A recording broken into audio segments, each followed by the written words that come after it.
Iko Nini. Episode 150 tukisema like, subscribe, hit the notification button, tell a friend to tell a friend. Alafu hii ni ile podcast sijui tuko nafaa kuanzisha na yo what's good people. It's Mwafrika aka the podcaster with no biceps. Niaje buda. Poa sana. So leo tuko na Dr. Rain. Koli iskizaga conversation yetu na Butros.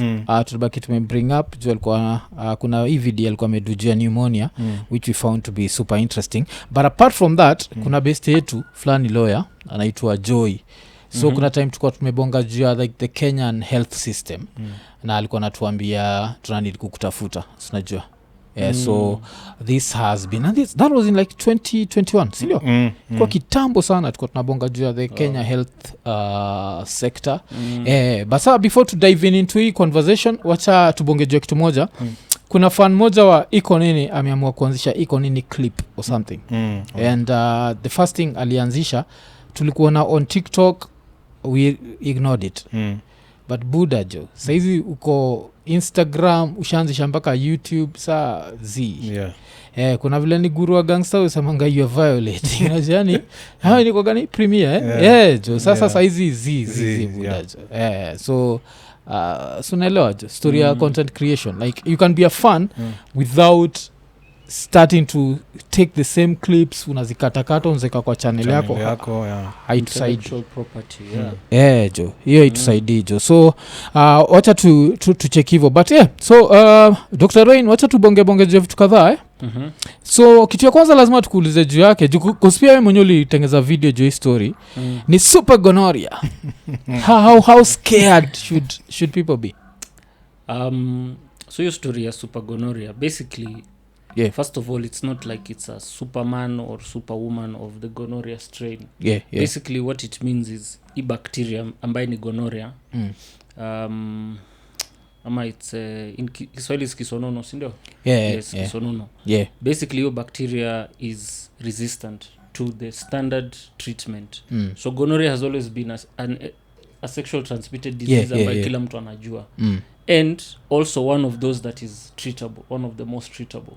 But sasa hizo antibiotics ambaye usually unakunywa zimekuwa the bacteria has become resistant to that antibiotic to kill it. So once in a while these strains when they pop up it raises concern.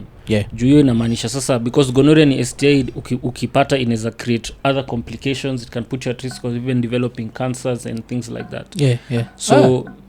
So the thing is you have to treat it as quick as possible. Gonorrhea can lead to cancer. Cancer gani? These cervical, my uterine cancers, all of those. Only for them. Na for sisi machali. Them sasa machali, penile, testicular. As long as there are certain bacteria, viruses that can lead to cancers. Kama ukipata H pylori ya tumbo, unaweza if you don't treat it, unaweza pata stomach cancer. So msaikiwa na kaswende asijifiche pahali ati it can lead to us.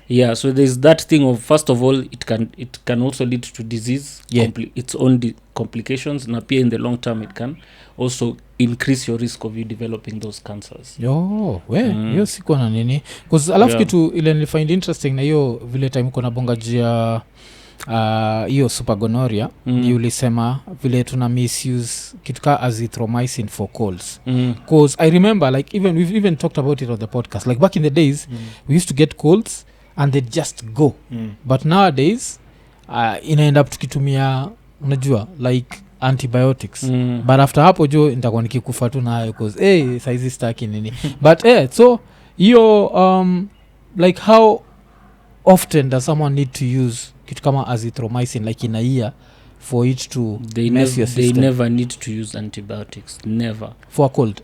Never. Because a common cold will be caused by a virus.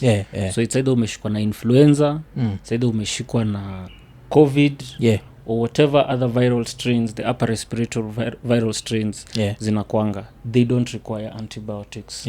Some infections do require antibiotics, but for that unapimwa damu either wanachukua kitu kama swab hivi kujua ni nini exactly and you don't need to take any Zithromax. What you need is to make sure that boost immunity yako.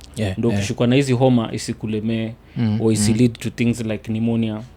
So and boosting is basically diet, maintaining good nutrition, avoiding these processed foods, junk foods, nini vitu healthy zile tulikuwa tunakula zamani.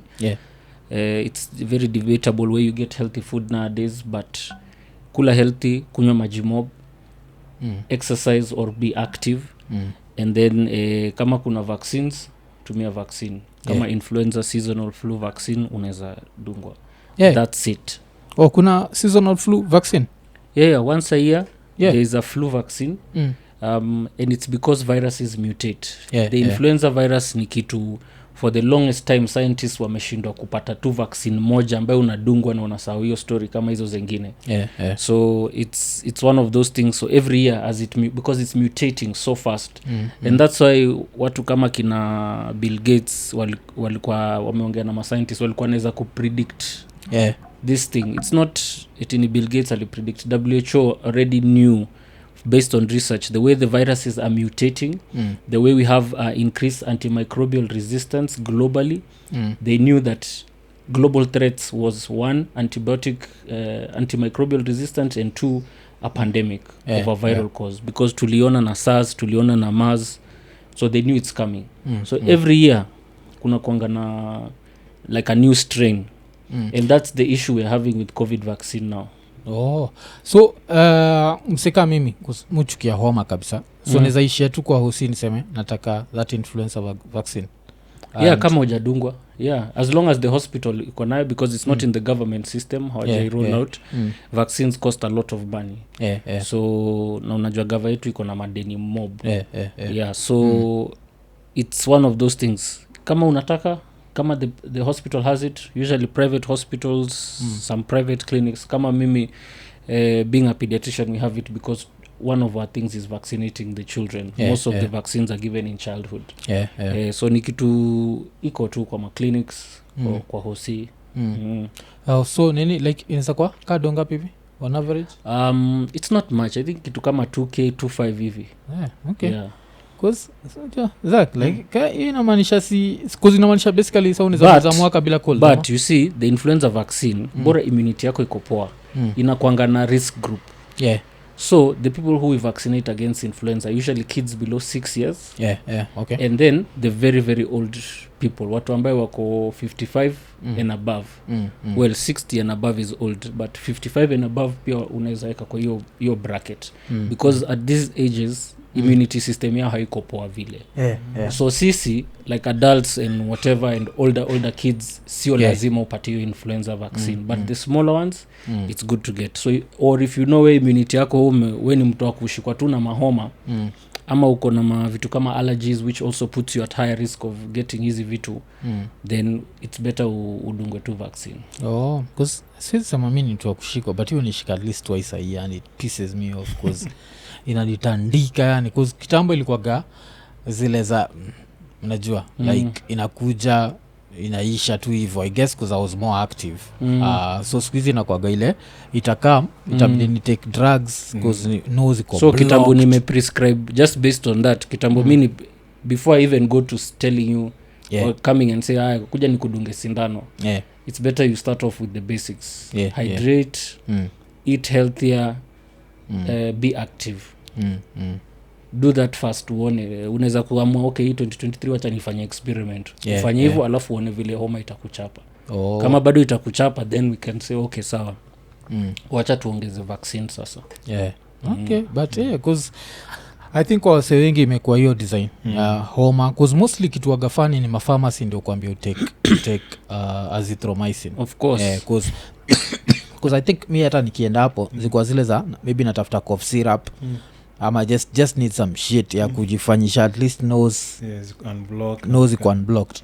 Nikienda hapo naambwa chukua hii ama jua ni antibiotics, unashindwa cause pia I think because of I think history ya bacteria kuwa resistant tulianza kuisikia with Americans like a long time ago, wakianza kuoniwa jua vile wana overuse antibiotics even on their chicken. So there was that whole thing like it's going to come and mess the whole world up. Exactly. So ni hizo vitu tu, najua vitu unasikia kifununu you decide to ignore certain things. Kama vile tuliignore climate change, we could hear the stories. Kuna time unajua kuna kitu inaitwa ozone layer, these things started from kitambo, but people decided to ignore because of capitalism. So it's the same problem with the issue of antibiotic resistance and abuse of drugs over the counter. The business. Most pharmacies in this country are not run by actual pharmacists. Unajua kuna hiyo story. So and unajua ni biz tu, so utakuja upate symptoms moja mbili, niko na sore throat nini, that's it. I have a congestion, nakwambia uko na tonsillitis, uko na pharyngitis. Kunywa azithromycin once a day for 3 days, so convenient. But you're doing harm because it stays in your system for up to 7 days. That's why you only take it for 3 days. Kuzio the extra 4 days uko hapo. Na hiyo ndo first line dawa ya gonorrhea. So you can imagine. Ukimeza homa alafu umeshtukia mbaya, bahati mbaya tu umeshikwa nako ka strain ya gonorrhea. Sasa ilishazoea hizi. Lakini sasa mseiko laki ni ameshikwa na gonorrhea na homa at the same time. It was super infection. It can happen. We usually call those super infection. Kila kitu sijui tunapenda tu hiyo word super. Super infection unaweza kuwa na viral infection alafu pia uko na bacterial infection at the same time. So nilikuwa nasema hivyo, so unaenda ukitreat gonorrhea, kumbe unafikiri una treat homa, kumbe ni gonorrhea unamaliza kwa system yako. So kuna hizo. Alafu unajua kitu interesting vilojitaga the hip hop doctor. Kuna hii kitu moja pia mimi nimelearn a lot of shit from rappers and I never know how true it is. Like kuna rapper usemanga it's like herpes, it's forever. It's herpes forever. It's a viral it can stay in your body. Actually most of us have it in an inactive form. It's just that the virus is so, ni kama ukikuwa na HIV na kuanga mambo ya viral load and things like that. So hizi madawa watu umeza ni ku reduce the amount of viruses in the body that are always multiplying, what you call replicating. So hiyo herpes bora viral load yake iko chini, haitakusumbua. Your immune system is good enough. But sasa upate shida, immune system yako drop, whether through taking alcohol, whether you have a disease infection, inaweza shuka chini alafu hiyo herpes yamke upate. That's why unapata mtu ako na cold sore ni nini. So we have it, but it's more common in the first world than hapa, like a place like America. I think I've heard something like that, like herpes, like probability ya kwenda states on tour hivi alafu kuget herpes, apparently it's higher than huko Africa maybe. Or maybe in Africa we don't just check for the herpes. Unajua make sure mtu ako na herpes, you have to do a certain test. Vile the same way you have to do a COVID test. So maybe we are not testing enough, but I would not say we don't have herpes. It's also a thing here, but a different kind. Because sinakuaga hiyo hata condom hizi saidia, si ndio? Sinakuaga like any exchange of fluids. Mucous membrane, ukikiss ni nini, asingwa nasikia hata hiyo nini, si hata hiyo region at if she gets super wet alafu hiyo hizo fluid ziende kwako.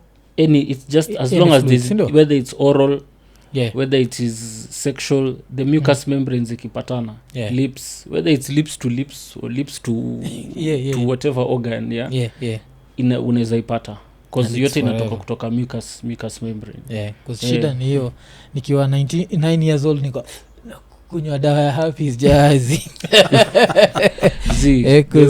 Immunity ni kila kitu.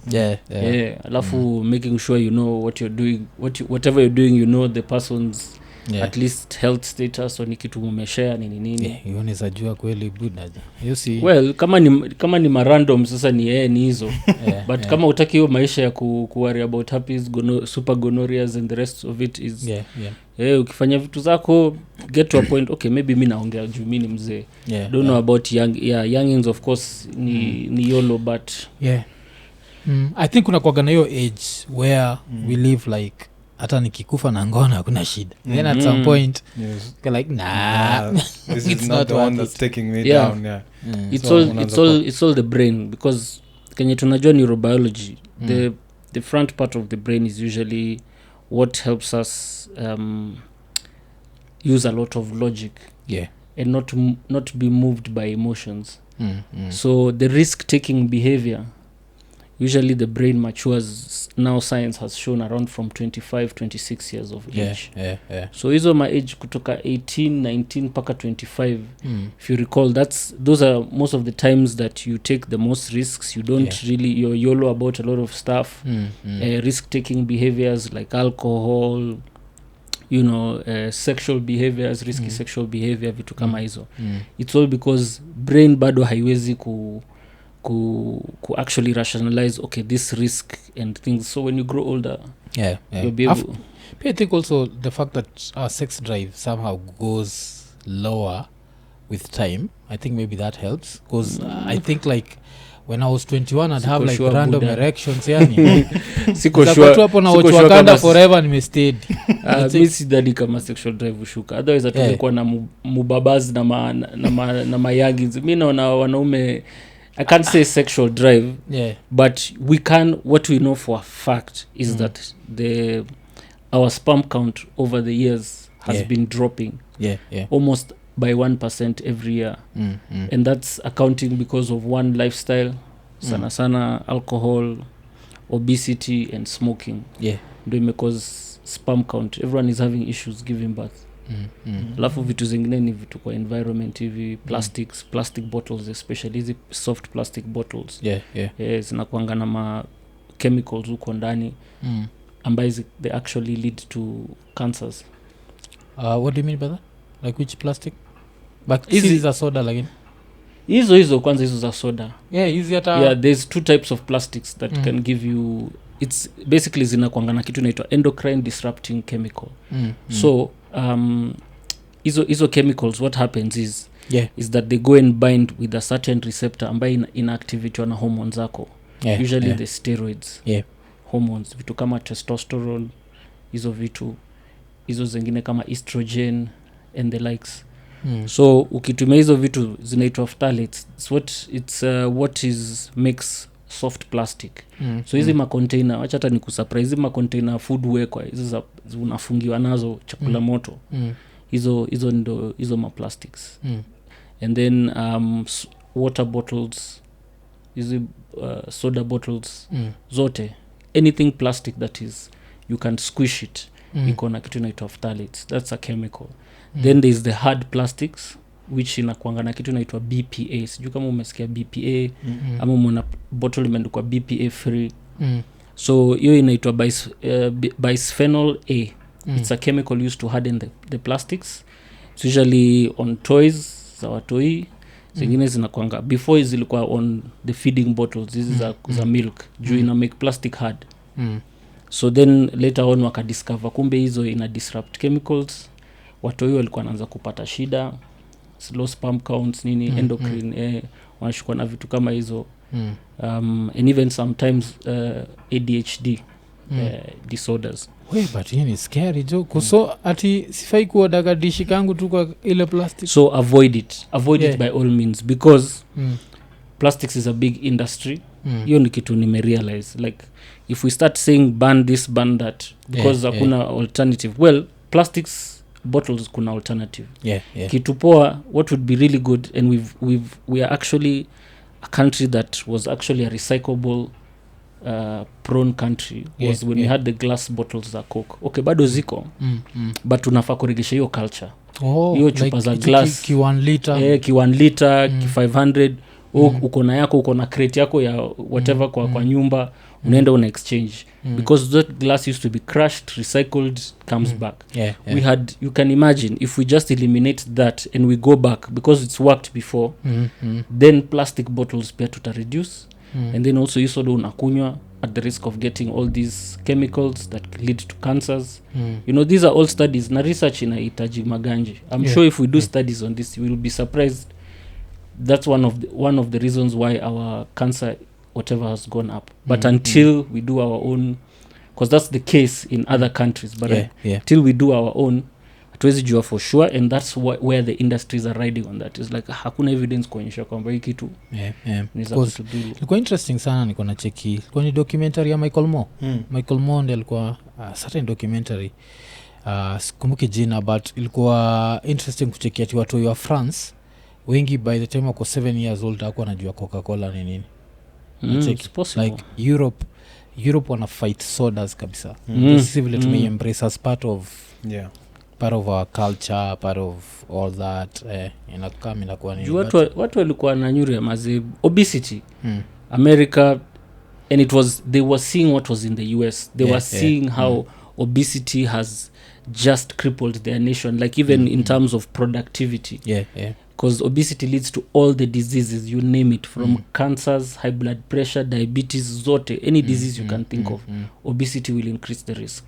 So walikuwa wanaona wakajaribu kuavoid. And also trying to avoid that Western thing of capitalism and advertising and consumerism. Because walikuwa naogopa, which we should rightfully do. But now me, shida yangu ni, wao wamerealize wako na shida sawa na kuja Africa. Sisi we're still, the majority of the people are misinformed.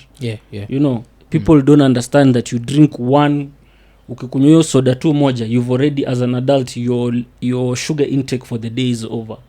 Na unajua mtu atakunywa soda 2-3 labda in a day. And it doesn't kill the hunger. In fact it makes it worse. Unakunywa tu sukari. So mi kwanza niko na shida because even for kids flavored yogurts ni nini, unapata ziko na picha. Kama leo nimeingia Twitter nimeambia tu say just be careful what you buy your kids, because they've started putting Spider-Man, sijui Sophia, sijui Frozen nini on different foods. And when you look at those yogurts, they have got so much sugar.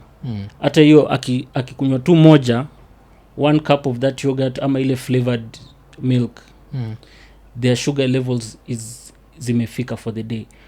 Bado hajakula mandazi, bado hajakula bread na jam, bado hajakunywa chai kuweka sukari, hajakula kitu iko na ketchup. Unajua where there is now natural sugars zingine pia ziko everywhere. So you can imagine that's why we have so much childhood obesity now. And then we reward pia. We reward with leo ni Sunday, kipita twende ukunywe soda, chipo, sausage, you know. Wow. So it's a big problem, and it's a tricky balance. So kwa mseka wewe si tricky now, like raising a kid with all this knowledge, because sisi at least the fact that we have the knowledge but we don't have the knowledge, you can't understand kile namaanisha. It's like it's easier, I'll do some bullshit but I think after this I'll stop the bullshit. Because kuna ile time you just want to hang out with your kid and namwa like let's go to a fast food joint. So that happens. Najua I think it's made me more conscious as a father. And unajua vitu mob kama hizi nakwambia mambo ya plastics na nini.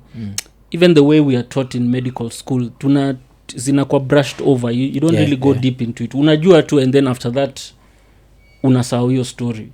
So a lot of it has come, even me just going, reading, doing my own research on certain things that we're not taught, just to be more aware.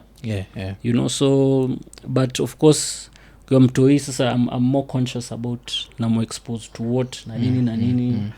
I mean you learn every day. Kama hizi mambo za plastics and stuff like that. Kama when his milk needed warming nini, you put in hot water, but it's actually not good because expose the microplastics once you start heating, whether it's microwave safe or not. The studies are not good enough. We don't yani haujui for all you know inaweza cause hizo vitu. So take it a step at a time. As hii dunia sometimes you do what you can.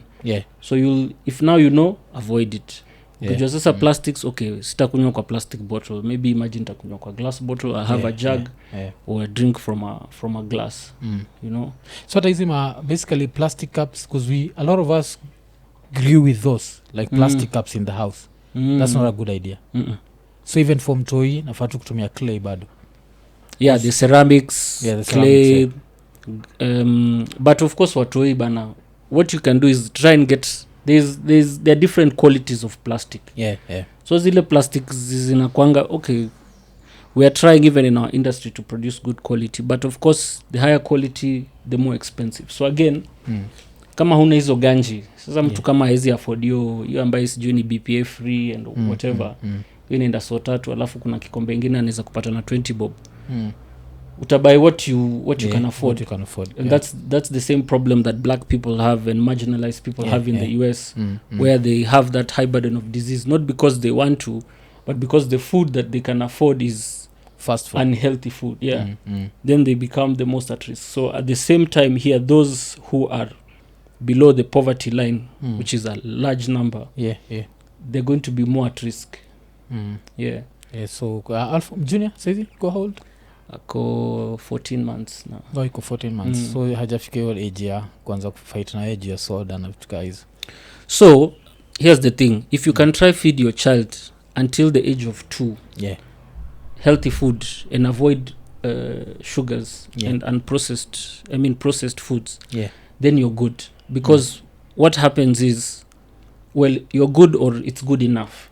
Because during that period from time mtu yako kwa tumbo mpaka turn 2 years, there's a lot that's happening in the brain. There's a lot of wiring in the brain that is happening, what we call neuroplasticity. And in a mold, iso ma wiring linking this and different systems will eventually build the foundation of how your child or how this adult is going to respond to certain environment, foods, sasa environmental, tunazita stimulus, but vitu za environment ambayo ita interact nayo, be it an infection in terms of his immune system will respond, be it an allergen that is common kama dust ama whatever, peanuts, ndo asikuwe na vitu kama hizo, ama asikuwe na vitu kama asthma, good metabolism so that he's not prone to vitu kama diabetes, insulin yake inakuwa developed vizuri ku avoid hizo sugary issues. So as long as you can do that, you're good, because the reality is once a child is a toddler, interacting with other kids, going to school, the thing is, because not all of us are informed the same way, kuna huyo mama moja atampatia ma snacks manini. I'm one of those cases. Me mamangu, that was, but she didn't know better. Alikuwa nadhani she's doing the best. So snacks, juices, ma juices concentrated ambao una mix na maji, nothing like natural most of the time. Because you may remind kuna time mupeleka gamto ikicheza tennis on Saturdays. After there is this one really fat kid, and I'm happy that the kid is active. Lakini kuna kugana mtu him. No. So now angaliaga na shindwa like the parents, cause I see like the kid is brought in with this like high-end cars. So he's coming from a very rich family. So inakuonyesha the kulikuwa na hii story ati in the third world rich people are fat, but in the first world they are like, cause hao wakona like the first world nika wana respect exercise, wana respect exactly. But sisi tuta respect that KFC big square more than will respect dishi ya kibanda or whatever we call it. Ukiona mtoto ni mnono, this might sound hard on the parents, but if you see a fat kid, it's probably the parents. It's the parents' fault. And sometimes it's out of ignorance, sometimes parents know. The most common thing is rewarding your kid with food, fast foods and junk food and things like that, and also not having that knowledge, or in the notion that it's once in a while, it's harmless, not knowing your sasa consistency in a build. And then the more you expose to these high sugar, high salt, high fat products, inaanza kuleta imbalances, because kuna hormone moja kwa mwili ndio iko responsible for maintaining your sugar levels. So if every time sugar level iko high, ina shoot insulin. So the higher it shoots you, leo umedishi kitu soda nini, umekunywa soda asubuhi, imepanda juu. Then it tries to drop that sugar quickly, inashuka chini. Then again the next time, and then every time you're doing it, it's above the threshold, above normal. It shouldn't be working like that. So now ukiexpose hivyo unapata sasa resistance, insulin resistance, and then that leads to diabetes, because now your insulin is whatever sugar you take, the insulin is just resistant, so it can't work and do its job kupunguza. So it's ni kitu vitu watu tu hawajui, but it's something that the numbers are very very alarming, and more awareness needs to be made that more childhood obesity, more non-communicable diseases, more high blood pressure, heart disease, cardiac arrests. Guys nowadays are getting disease like from 40s. Guys, you hear people already hypertension, diabetes. It's crazy. I mean, kumbushata hii nini kulikuwa na hii post ya I think it was the Nairobi County government walikuwa wanaonyesha like unclaimed bodies. Stika uliona ilikuwa kwa gazeti or something. Like so there was a screenshot and there were a lot of people where it was sudden death. Najua not accident, not murder, just sudden death.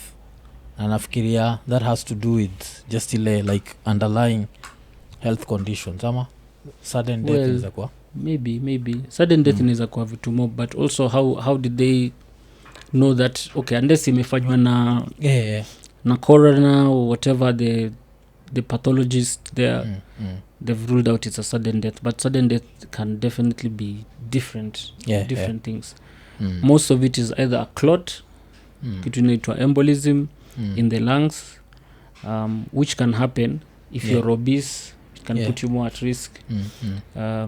You might not be obese, but you might be a woman who's more at risk, just pregnant. So it's many things.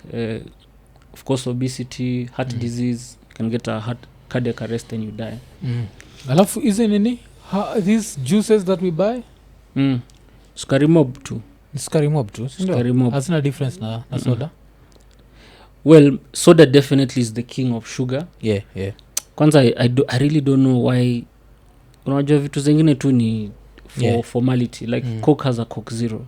That's brilliant. It has 0 calories. So you're giving somebody, because telling somebody to stop doing sugar, if I tell you say wacha sugar usiweke sukari kwa anything, it's going to be hard. One of the ways you can get somebody off sugar is telling them, okay, there's this Coke, instead of drinking this Coke that has all the sugar that you need today and still would fill you up, kunywa hii Coke ingine iko na 0 calories, so that you at least your craving ya sugar ikikam you have something else. But hiyo kitu nimekuwa nikitafuta bro, like hakuna Fanta Zero, hakuna Sprite Zero, hakuna Stony Zero, hakuna Black Currant Passion Zero. So but this Coke Zero is actually different from the other one because much got marketing. It's not marketing. It's not marketing. It's 0 calories. And for a long time people used to fight these 0 calorie drinks because they used to say that these sweeteners that they use that are non-caloric, hazina any calories, that they increase harm or sijui nini. Hakuna studies zime conquer that actually happens, or it's worse effects. So that Coke Zero is what, if somebody really cares about our obesity rates, our non-communicable disease rates, na watu ukunywa soda, it's either you reduce the amount of sugar you put, because by the way in Africa utapata sijui kama ume realize ukinteract na wazungu wanakuambia soda yetu mazi iko tamu kuliko ya majuu. Ama kama umekunywa hata soda za majuu za US ama za wapi ukunywa hii soda yetu, una notice kuna difference. Unasema hii Fanta mazee onji kama vile Fanta yetu inaonja. Because sugar mob tunakwanga na sugar mob. The regulations on sugar, all we do is they tax. They add a sugar tax. So it makes the drink more expensive. But you can tax all you want. Kama we bado umse bado ana produce soda haja reduce the amount of sugar per that bottle, then really what are you helping with? Una cheki. So they need to be straight up and open. If you're going to be that brand that cares about its consumers, then you might as well have that zero everywhere. Push that drive. So tuseme mjunior ka wangu nikitaka kumwin off soda naweza mwin off na hizo zero. Unaweza anza na hiyo Coke Zero to win off. But also the other thing is just educating him, having that conversation about sodas and sugar and why he shouldn't have sugar and it tastes good. Nikadota daughter wangu waga, she's full of she actually knows, like I know this is unhealthy but I want it. Like so now I just want to win her off it and also win her off the juices and try and see. You substitute it. So instead of having soda, una get creative, make a really good fresh passion juice, a fresh mango juice, and make smoothies. sweeten with other things. Unaweza sweeten vitu na kama dates. Dates zinakuanga very good natural sweeteners. They are high in sugar or sucrose, but it's different. It's because it has all the other micronutrients plus also it's got fiber, so it's good. So fruits also have sugar, but it's a good sugar because it's not, it's ile sugar, this table sugar we call it, it has no nutritional value, as in ni sukari tu, it's just that sucrose, just a sweetener and nothing else. At least ndizi ukikula umepata potassium, umepata fiber, it's got its things. So you just make smoothies, let her know the healthy lifestyle. And the good thing with kids nowadays, they're so informed with the phones and nini and because mtu wangu juaga difference ya junk food and real food, but it's just that your story, like if there's a birthday at school, exactly, kama juzi I think amekuja na lollipop because it was someone's birthday and that was given to them, so there's always going to be that. That's the thing that you can't control, but if you teach them, if you start teaching them, even now it's never too late to just start teaching them. Eventually you'll see that temptation, and once they start getting off that sugary taste, then you'll also see that when they're exposed to those sweet things, it becomes, it almost doesn't taste good. Because like for me, if I take yogurt that is flavored, kama juzi I've fell into the promotional trap, or sijui nikaona yogurt pre-probiotics nini, nikaona oh, this is great, nikabai mazeni nilikula yogurt, I just felt that it's so sweet, yani paka nikasema acha nichanganye tu na ile natural, because it was just too sweet, too much added sugar, and I was right, because hiyo kaja moja had like over 50 grams of sugar. Oh, okay. So it's crazy. But it's interesting to kujua, because another thing, like because me sana mtu nime grow up in the 90s, and I remember the way, like hata tukiwa chuo we used to survive lunch, poa ilikuwa gani, soda na chips. Najua that was a good lunch, soda na chips. So you think about it later in life and you're like, what, that was living dangerously, and I don't know how we survived, if we survived, that is, but because we are super active that time. Maybe at the end of the day, even sugar, it's just calories. For you to gain weight, you need to have more calories than calories you have burned during the day. So of course, back in the days when you're a kid, you're very active, so bora you're active, it may not actually increase your weight and things like that, but bado ina increase story ya insulin resistance. Maybe it's the reason why sisi tunasema leo 40s 30s watu mob wako na diabetes, wengine wako na hizi vitu. It's probably because of that, but also like I said, it's what information you have at the moment. Kama hiyo time we didn't know better.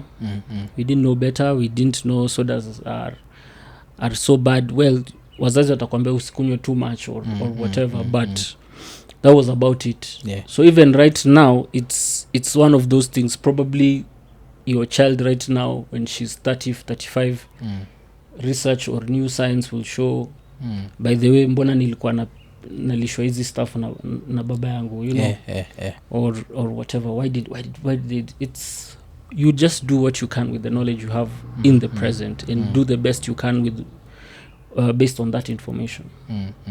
Oh, okay. Alafu kwanza still join pediatrician hapa Kenya kuna anti-vaxxers. Is there an anti-vaxxer movement? Mob sana. A lot of it. Kwanza social media has really been contributing to misinformation. And that's why I'm so passionate about fighting misinformation on social media. That's why I'm so passionate in doing the videos I do on social media. It's because a lot of misconceptions. Anti-vaxxers ni mob. I don't think kuna any pediatrician anaweza sit in the major cities, urban cities, and say they haven't met anti-vaxxers. Because of all the stories coming, sijui autism, also the religious factions also have a contribution, especially the Catholic Church. So anti-vaxxers wako. But there's always different ways to approach anti-vaxxers. Sometimes you can win, Sometimes you really can't, it's embedded in their brain, and unfortunately when you're into conspiracy theories it becomes very very hard even when you present the best evidence.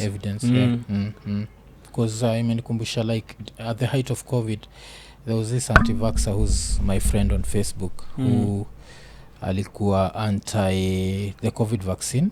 But apart from that, the most interesting thing is also a flat earther. So unaweza try kumagine mtu ni anti-vaxxer na flat earther at the same time. Like unajua like believes the earth is flat, it's a whole conspiracy.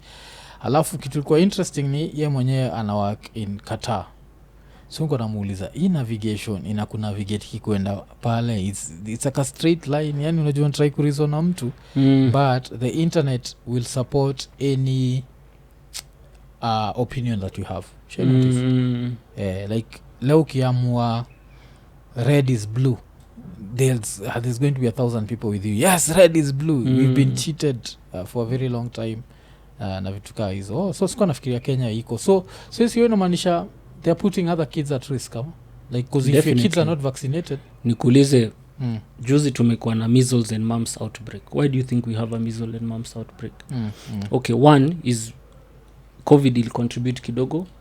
Less people went for vaccinations. But at the same time a lot of people have been missing vaccines based on if you get this vaccine inakupatia autism or these things, so you're like hakuna haja, or why didn't we get vaccinated when we were young? Which we got sindio.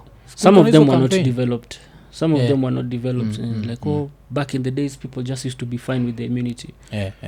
Those back in the days. Saizi the things we are being vaccinated against have become super gonorrhea, super whatever, you know. So and it's an open world, people are interacting more. Exactly. That means things you'd not have been exposed to if you lived in a village you're getting exposed to because watu wana toka nchi zingine. So it's neopia, but definitely we have anti-vaxxers. We have a lot to do in terms of educating. It starts with public awareness and the importance of vaccines, and also reminding people like actually these diseases used to cause a lot of problems. You can't hear about things like polio and cholera in the West. Those are things of the past. But we saw measles come back to the US because of anti-vaxxers. And you see these are all diseases that give you so many complications. Measles if not treated well to come a blindness. Nilishikaga measles nikiwa class 8 and it was the most like fucked up thing because the fact that me mwenyewe nilikuwa vaccinated so I think someone there was not vaccinated because I got it from some girl ule alipataga pia huko. So I remember ende alipataga measles first and then after aipate pia mimi nikaishika.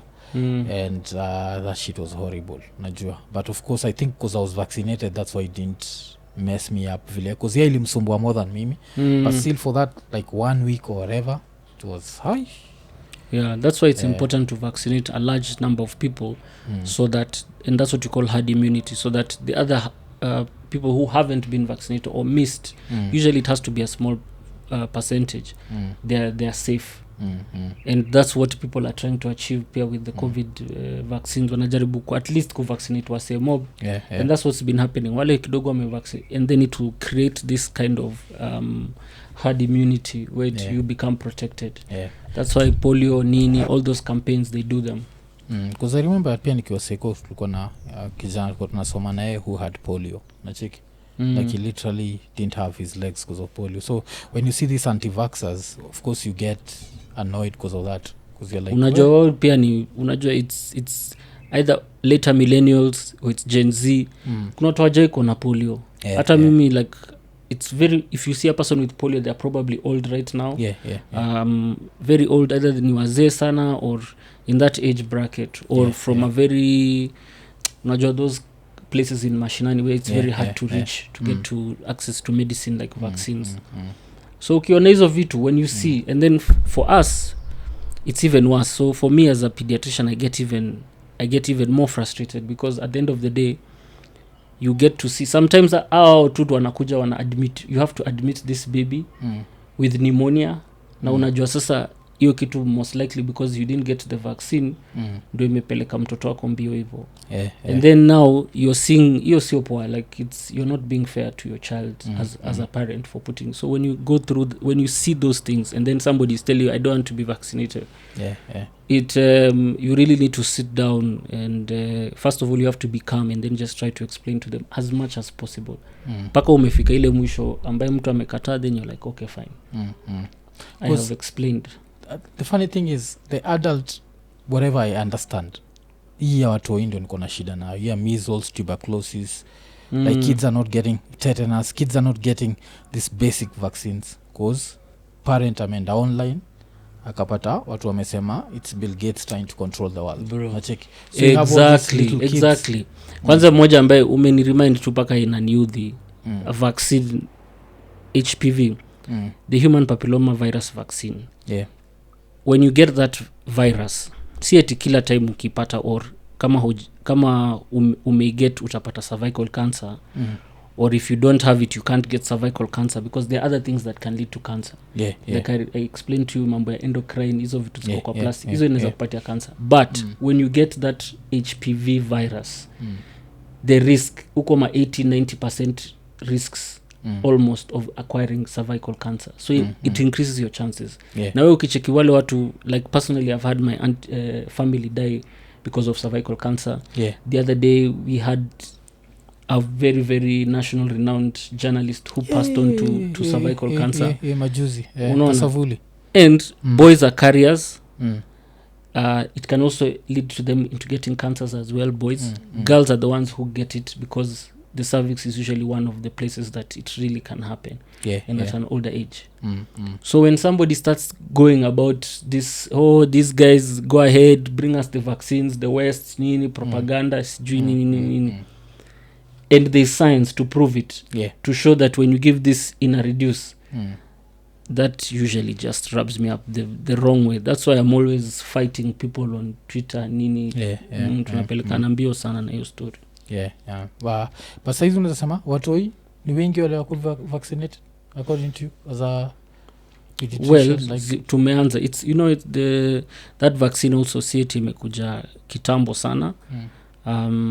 But I'm just talking about all vaccines, like because I know like states, their parents who've decided my kids are getting 0 vaccines. They'll just go into the world and yes, whatever happens. So nashindwa Kenya hiyo jinga ishafika, cause Kenya uzuri wa kitambo ni ilikuwa imefika ile level ya. Also another thing about illiteracy, sometimes illiteracy can have its advantages, very rarely, but watu walikuwa naambua leta watoto wachanjwe, alafu chanjo ni muhimu, and then parents would just take their kids for vaccination.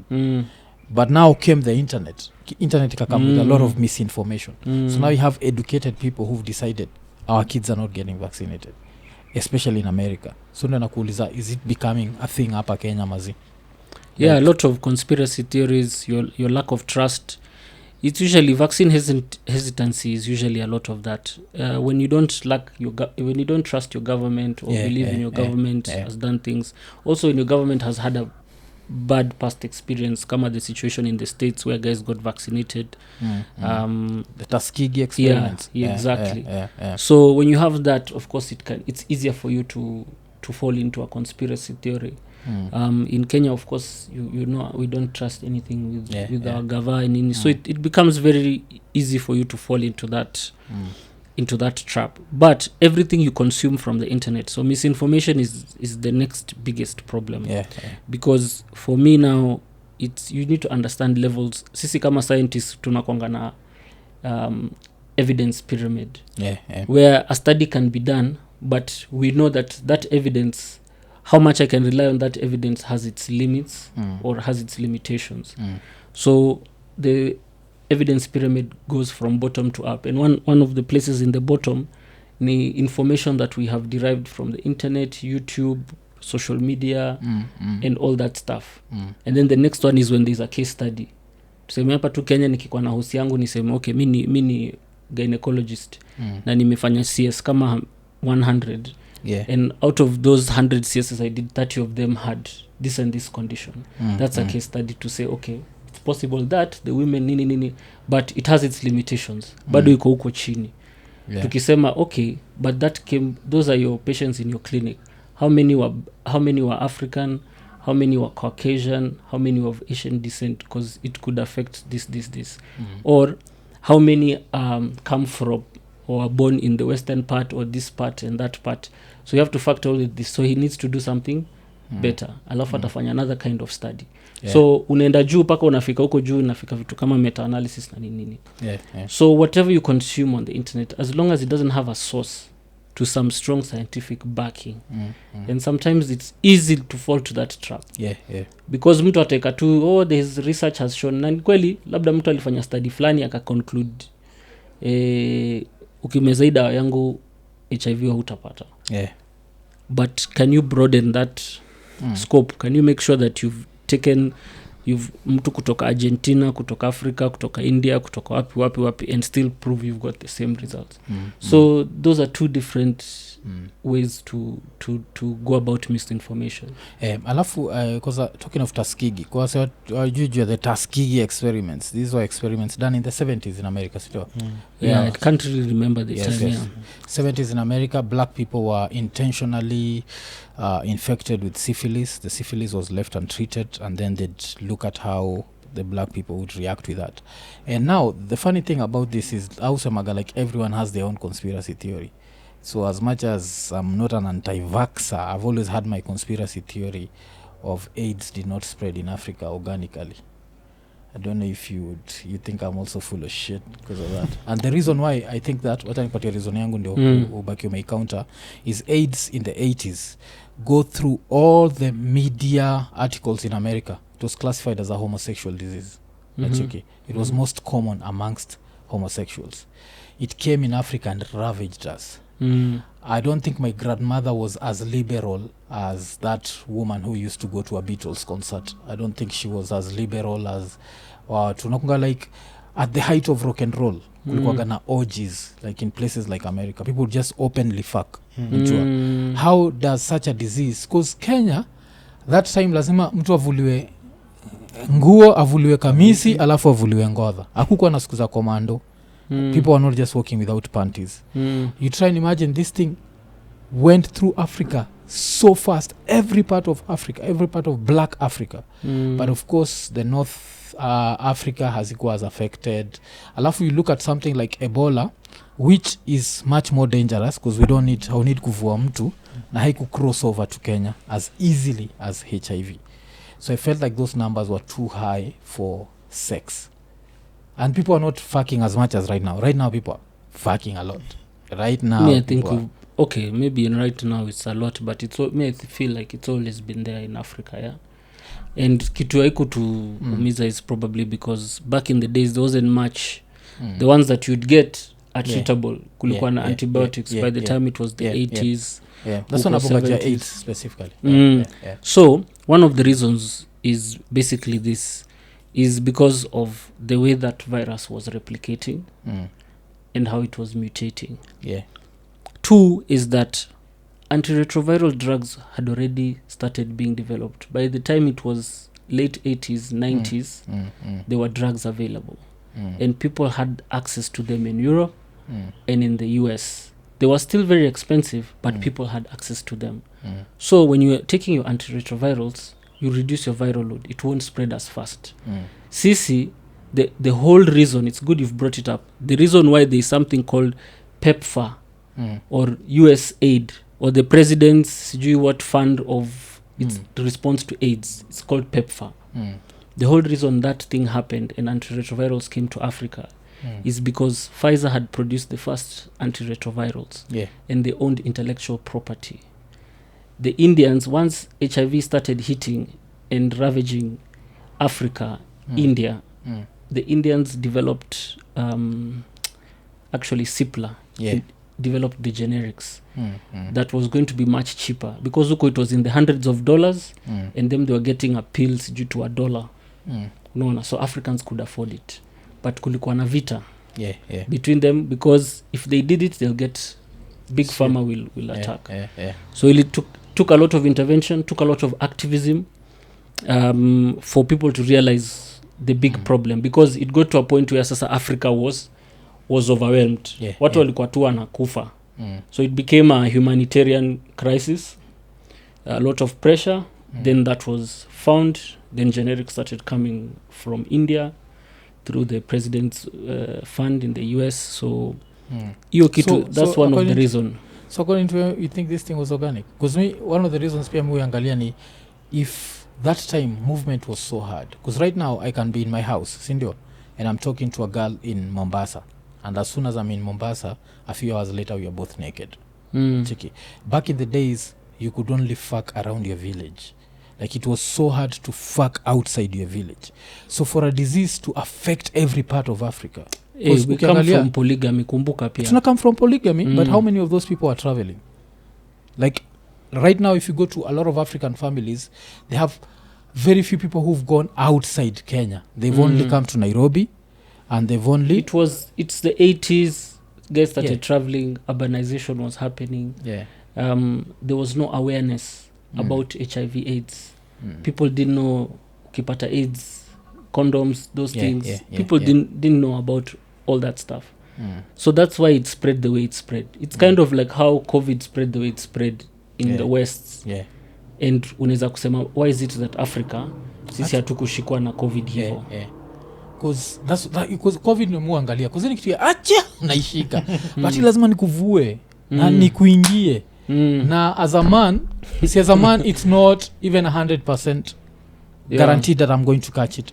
For women, because it's an open system, it's like 100%, sindio? Through sperm. Not always 100, but through sperm their percentage is much higher than CC, sindio? It's women are more prone to get it as compared to men. I can't say it's okay because of that, but it's one of the reasons is to do with isosurface area, whatever, and things like that. Because you deposit, you go. But men can still be at risk, especially what we've done for sure is that circumcision has helped reduce the chances of getting the virus. Versus one who is circumcised versus the one who isn't. Because of the extra foreskin and things like that. And nakwambia Europe, what's the rate of circumcision in Europe? Less than 5%. So unajua Africa, you use the tools you have. Circumcision is easier. Ndio nasema like tukiangalia even how it never spread in Europe, because Europe, Japan, China, it should have ravaged because of lack of circumcision, sindio? But it never spread that fast. So unaangalia na hii Africa ni kama vile Ian alikuwa ana joke, kuna like a dude we do with podcast, you semanga AIDS was aided. I always also feel like I'm not a conspiracy theorist, but I don't think my grandpa was fucking as much as... But unajua pia HIV kuna viruses zake, kuna HIV1, HIV2. And the one that we generally have here is more I'd call it virulent, what we call virulent, but it's a stronger ni HIV ya nguvu. Tuzite super. Tuseme ile HIV ilikuwa hapa, the reason why it ravaged so much, it was like a super HIV. Okay. I think that's a whole other discussion for another day. Because me, but hapo sandio, the one thing I always say, like, we need to also have quality control. Because like vile vaccines za COVID zilikam, was there any... I got vaccinated, so sikafikiri nini. But was there any testing hapa Africa ama tulikubali? Maleta, kuja wanacheki. Because that's the only problem I have with Africa. They did the AstraZeneca, one of the cohorts was South Africa. So like I said, in evidence, you want to at least capture karibu kila mtu. So the one for COVID, they actually did one of the studies, the trials for the COVID vaccine was done in South Africa. And I know that there was one in particular also that was supposed to be done in Kenya. Sijui ni gani, but there was one that was ongoing, also to do with the vaccines. So ilipita. The only thing is that they pushed it while they jumped a couple of hurdles, mainly because of the pressure of a lot of people dying. Some people can also debate they jumped the line so that they could make more profit from vaccines, but we're going to know along the way. As like I said, hizo ni vitu sasa evidence will tell us. But one thing for sure is kama series of vaccines, I mean, I don't think we would be back to normal at this time. In fact, we were projecting that Africa would only start opening up its doors now. So, hata mimi nimechanjiwa 1, 2, 3. Wanafikiria iku ravage Africa as much as Because kuna watu wame associate obesity like the fact that America is obese. Alafu country kama Italy wanasema it's old age, like a lot of older people, because Africa has a more younger population than older. So those have been the reasons. But why do you think like Africa, because the way it showed up in America, because I remember I used to watch CNN and I'd be like, no, ile figure 2 million imeenda to 2.1, 2.2. But Africa, it stayed, like Kenya for example, it was there, but safe to say it was negligible. I don't know if no, maybe in other African countries negligible, but musisau maze kulikuwa na time, there was a time it was rough. And that's really the time I had started my activism online, fighting misinformation, especially about COVID. Kulikuwa na time there were clips circulating juu somebody screaming juu budake amededi na si eti hawezi afford private hospital, anaweza afford zote, all the top 5 private hospitals, but from door to door, hospital to hospital, paka public hospital imejaa. So there was a time it was bad. There was a time nakumbuka hata tukikuwa Kenyatta oxygen inaisha, na kwa ICU na uko na small babies, premature babies need oxygen. Kuna wale walikufa because of lack of oxygen. So maybe ni sisi madaktari ndo tuliona front line, so mliona, unajua. So there is a time we were turning away people,